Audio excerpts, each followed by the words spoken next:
బంగారం ధరలు రోజురోజుకు ఆకాశాన్ని అంటుతూ ఉన్నాయి. బంగారంతో పాటు వెండి, రాగి, ఇతర ఖరీదైన లోహాల ధరలు పెరుగుదలకు అమెరికా అధ్యక్షుడు డొనాల్డ్ ట్రంప్ చర్యలే ప్రధాన కారణంగా తెలుస్తూ ఉంది.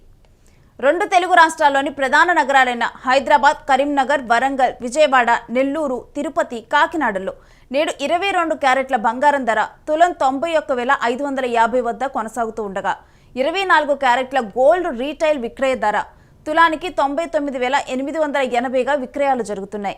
ఇదే క్రమంలో వెండి ధర కేజీకి రెండు తెలుగు రాష్ట్రాల్లో 1,25,000 వద్ద ఉంది.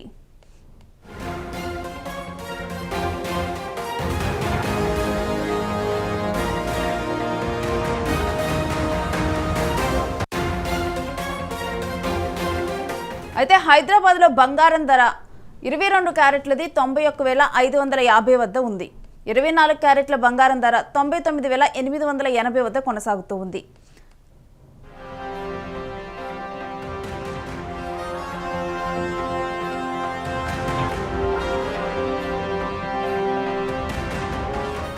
ఇరవై 22 క్యారెట్ల పసిడి ధర నిన్నటితో పోలిస్తే 100 గ్రాములకు 1,500 పెరుగుదలను నమోదు చేసింది.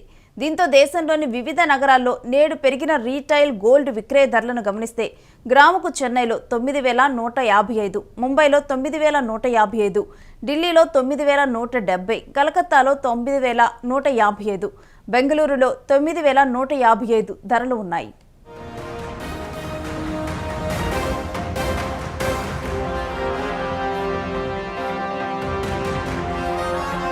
అయితే ఈ బంగారంలో హెచ్చు తగ్గుదలకు కారణం ధరలు అంతర్జాతీయ అంశాల కారణంగా కూడా ఎక్కువగా ప్రభావితమవుతూ ఉన్నాయి.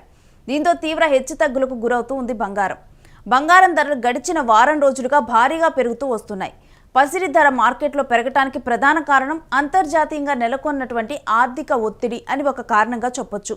ముఖ్యంగా స్టాక్ మార్కెట్లో భారీగా పతనమవుతున్న నేపథ్యంలో ఇన్వెస్టర్లు తమ పెట్టుబడిని కాపాడుకునేందుకు సురక్షితంగా భావించే బంగారంలో పెట్టుబడి పెడుతున్నారు. ఫలితంగా బంగారానికి డిమాండ్ ఏర్పడి పసిడి ధరలు మళ్లీ ఆల్ టైమ్ రికార్డు స్థాయి వైపు పరిగెడుతున్నాయి. మధ్యలో స్వల్ప రిలీఫ్ ఇస్తున్నప్పటికీ బంగారం ఆల్ టైమ్ రికార్డు స్థాయి వైపు మాత్రం వెళ్లేందుకు సిద్ధంగా ఉందని చెప్పొచ్చు. ముఖ్యంగా అమెరికా అధ్యక్షుడు డొనాల్డ్ ట్రంప్ పలు దేశాలపై విధిస్తున్న సుంకాల కారణంగా ప్రస్తుతం మార్కెట్లో పెద్ద ఎత్తున అలజడి మొదలైందని చెప్పొచ్చు. భారత్ పైన సైతం 50% మేర టారిఫ్ విధించే అవకాశం ఉందని వార్తలు సైతం వస్తున్నాయి. ఈ నేపథ్యంలో స్టాక్ మార్కెట్ నెగిటివ్ ట్రెండ్లోకి జారుకునే అవకాశం కనిపిస్తోంది. ఇదిలా ఉంటే స్టాక్ మార్కెట్లు నెగిటివ్లోకి మారుతున్న నేపథ్యంలో ఇన్వెస్టర్లు తమ పెట్టుబడులను కాపాడుకోవడానికి పెద్ద ఎత్తున బంగారంలో పెట్టుబడులు పెడుతున్న నేపథ్యంలో పసిడి ధరలు భారీగా పెరుగుతున్నాయి.